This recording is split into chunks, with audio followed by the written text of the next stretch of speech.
Hello friends, मैं हूं fact भाई।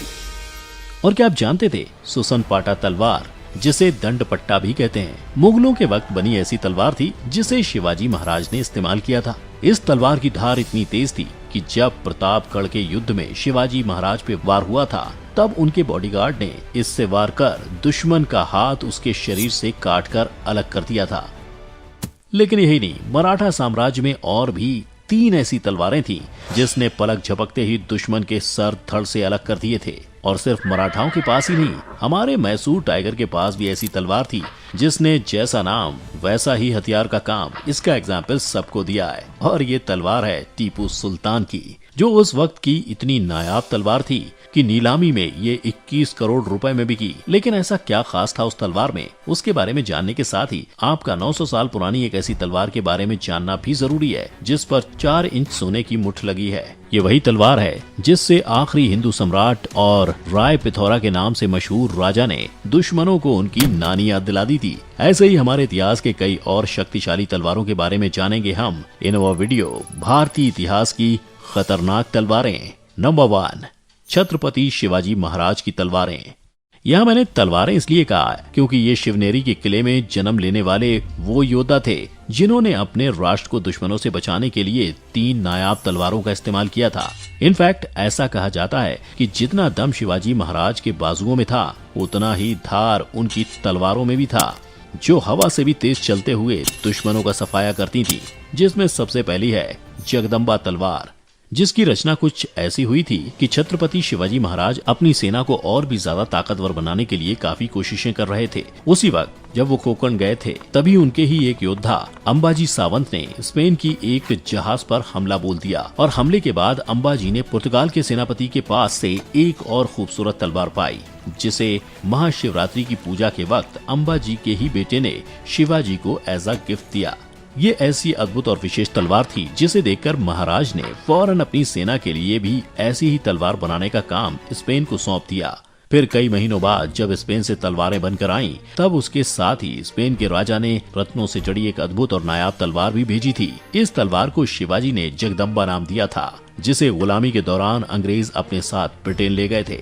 इस तलवार का वजन 1.2 kg था, और इसके इसी हल्केपन की वजह से ये दुश्मनों को मार गिराने में काफी कुशल थी। अब बात करते हैं उनके दूसरी तलवार की, जो उन्हें वरदान स्वरूप खुद उनकी कुलदेवी तुलजा भवानी ने दी थी। दरअसल शिवाजी महाराज अपने हर युद्ध से पहले जीत की दुआ मांगने अपनी कुलदेवी तुलजा भवानी के मंदिर जाते थे। ऐसे ही एक दफा मुगलों से होने वाले युद्ध से पहले जब वो मंदिर में राजश्री माता के दर्शन करने पहुँचे, तभी देवी अचानक से प्रकट हुई और उन्होंने शिवाजी महाराज को आशीर्वाद में दुश्मनों का अंत करने वाली तलवार दी, जिसका नाम भवानी तलवार रखा गया।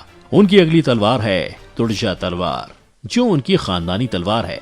अगर इतिहासकारों की माने तो ये तलवार शिवाजी महाराज को राज्याभिषेक के वक्त अपने पिता साहू महाराज से मिली थी। इन तीनों तलवारों में से जगदम्बा तलवार आज भी इंग्लैंड के एक म्यूजियम में रखी गई है, जबकि भवानी और तुलजा कई सालों से लापता हैं, जिसमें से इंग्लैंड में मौजूद तलवार को कई बार इंडियन गवर्नमेंट ने वापस लाने की कोशिश की है, लेकिन ब्रिटेन गवर्नमेंट ने इसके लिए अपनी मंजूरी नहीं दी है, क्योंकि शायद वो जानते हैं कि भारतीय इतिहास की ये सबसे ज्यादा खतरनाक तलवारें हैं, जिनकी मदद से शिवाजी महाराज ने बड़े से बड़े दुश्मनों को मैदान छोड़ने पर मजबूर कर दिया था।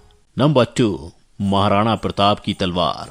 अब आते हैं उस राजा पे जो एक नहीं बल्कि 2 तलवार लेके युद्ध लड़ने जाते थे, क्योंकि उन्होंने कभी भी निहत्थे दुश्मन पे वार नहीं किया था। इन्हें हम मेवाड़ के राजा महाराणा प्रताप के नाम से जानते हैं, जिनके पास इंडिया की सबसे पुरानी और खतरनाक तलवार थी, जिसका नाम था खंडा। अब अगर आप ये सोच रहे हैं कि खंडा को खतरनाक क्यों माना जाता है, तो मैं बता दूं, खंडा तलवार धार्मिक और ऐतिहासिक दोनों नजरियों से बहुत ज्यादा शक्तिशाली थी, क्योंकि ये वो 2-धारी तलवार थी जिसके ब्लेड इतने सीधे और नुकीले थे कि इसकी मदद से दुश्मन पर वार कर उसका खात्मा करना हवा के झोंके जैसा आसान होता था। यही नहीं, अगर धार्मिक ग्रंथों की माने तो खंडा ज्ञान को हटाकर दुनिया को ज्ञान का रूप दिखाता है। इसी वजह से राजपूत घरानों में इस तलवार की बहुत मान्यता थी। इतना ही नहीं, जहां आज हम जिम करने के बाद भी 10 किलो का वजन नहीं उठा पाते, वहीं महाराणा प्रताप 25-25 किलो की 2 तलवारें अपने हर युद्ध में अपने साथ लेकर युद्ध लड़ते थे। फिलहाल इनकी ये 2 तलवार उदयपुर के महाराणा प्रताप म्यूजियम में रखी गई हैं। वैसे तलवार के अलावा रणभूमि पर महाराणा प्रताप अपने साथ 200 किलो का वजन भी लेके जाते थे, जिसमें भाले, कटार, खंजर जैसे वेपन्स भी शामिल थे। और अपने इन्हीं भारी भरकम हथियारों की मदद से उन्होंने हल्दी घाटी और दिवैर की जंग में जीत अपने नाम की थी। नंबर 3, टीपू सुल्तान की तलवार।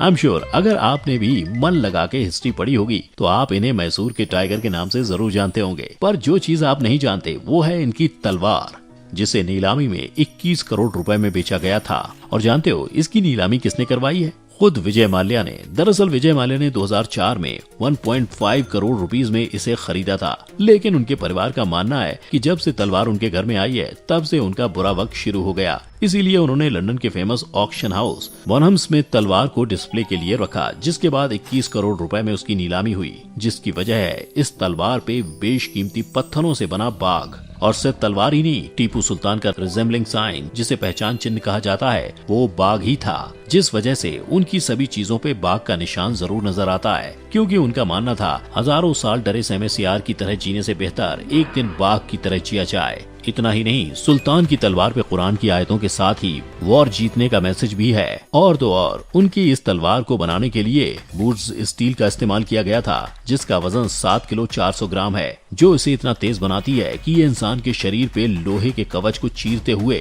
उसे 2 टुकड़ों में काट देती थी। इस तलवार की इसी खासियत ने अंग्रेजों की नीयत बिगाड़ दी थी और श्रीरंगपट्टनम में एक युद्ध के दौरान मैसूर टाइगर उर्फ टीपू सुल्तान की मौत के बाद ईस्ट इंडिया कंपनी के मेजर थॉमस हर्ट उनके सभी हथियारों के साथ ही इस तलवार को लेकर ब्रिटेन चले गए थे। हालांकि टीपू सुल्तान की ये तलवार आज कहां और किसके पास है ये कोई नहीं जानता, क्योंकि ना ये किसी म्यूजियम में है और ना ही माल्या के पास। नंबर 4, महाराजा रणजीत सिंह की तलवार। शेरे पंजाब के नाम से मशहूर महाराजा रणजीत सिंह ऐसे राजा थे जिन्होंने कभी हार नहीं मानी और तमाम मुश्किलों का सामना करने के बावजूद सिख साम्राज्यों में सबसे पहला साम्राज्य स्थापित करने में कामयाबी हासिल की। इन्हीं राजा की तलवार की धार पर शेरे पंजाब उर्फ महाराज की तस्वीर बनी हुई है और 33.5 इंच लंबी इस तलवार की मूठ पर गुरुमुखी लिपि यानी पंजाबी में महाराजा रणजीत सिंह लाहौर लिखा हुआ है। ये तलवार एक ऐसे ब्रिटिशर के पास से मिली है जिसके पूर्वज अंग्रेजी सेना में काम करते थे, जिससे ये साफ पता चलता है कि इसे भी अंग्रेज अपने साथ लूटकर भारत से ब्रिटेन ले गए थे। जिसके बाद ऑक्सीनियर्स मुलॉग्स के रिचर्ड वेस्टवुड ब्रुक्स ने उसकी नीलामी का इंतजाम किया। उन्होंने ये भी बताया कि वो सभी इस तलवार को पहले किसी मुगल की तलवार समझ रहे थे, पर फिर जब उसकी डिजाइन पे रिसर्च किया गया तब उन्हें पता चला कि ये पंजाब के सबसे प्रसिद्ध राजा की तलवार थी, जिसे नीलामी में NRI बॉब डिलन ने खरीदा। नंबर 5, पृथ्वीराज सिंह की तलवार। 11 साल की उम्र में चौहान राजवंश का दारोमदार संभालने वाले पृथ्वीराज चौहान के जितने बड़े, विशाल और अद्भुत कारनामे थे, उतने ही भारी और अद्भुत उनके अस्त्र शस्त्र थे।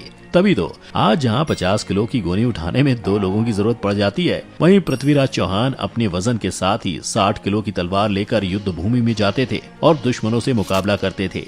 यही नहीं, इनकी इसी 38 इंच की तलवार को आकर्षक और राजवंश का प्रतीक दिखाने के लिए इस पर 4 इंच की सोने की मूठ भी चढ़ाई गई थी, जिससे उन्होंने इतिहास में अनगिनत युद्ध लड़े हैं। अगर लोगों की माने तो ऐसा कहा जाता है कि ये तलवार लगभग 900 साल पुरानी है और उनके वंश की खानदानी तलवार है। इसीलिए जब भी कोई राजा राजगद्दी पर बैठे तब राज्याभिषेक के वक्त उन्हें ये तलवार दी जाती। ये तलवार तराइन के युद्ध के वक्त भी सम्राट पृथ्वीराज चौहान के पास थी, लेकिन उसके बाद से इस तलवार का कहीं कोई जिक्र नहीं हुआ। पर हाल ही में राव माधो सिंह ट्रस्ट म्यूजियम में इस तलवार को देखा गया। इसके बाद ये पता चला कि ये सम्राट पृथ्वीराज की वही खानदानी तलवार है जिससे उन्होंने हर युद्ध में जीत को अपने नाम किया था।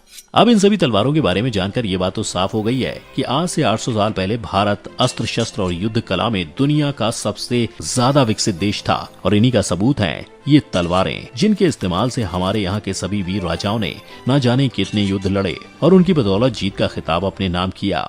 ऐसी ही एक तलवार आज यूरोप में है, जो बनी तो इंडिया में थी, लेकिन फिर हमने उसे अरबी लोगों को बेचा था और उन्होंने उसे यूरोप को बेच दिया। इस तलवार का नाम है दमस्कस द ग्रेट सोर्ड, जो दुनिया की सबसे ज्यादा शार्प तलवार में से एक है और इसका निर्माण भारत में ही हुआ था। इस तलवार की धार का अंदाजा इस बात से लगाया जा सकता है कि इसने युद्ध में घोड़े सहित योद्धाओं को काटकर मार गिराया था। तो आप हमें कमेंट में बताएं, अगर आपको कभी मौका मिले तो इनमें से कौन सी तलवार का इस्तेमाल आप अपने दुश्मन के अगेंस्ट में करना चाहेंगे। इसके साथ ही हमारी धारदार वीडियो आपको अच्छी लगी हो तो इसे लाइक और शेयर करना और चैनल को सब्सक्राइब करना मत भूलना। फिर मिलेंगे इतिहास के पन्नों से निकली हुई किसी और खतरनाक जानकारी के साथ। तब तक के लिए जय हिंद।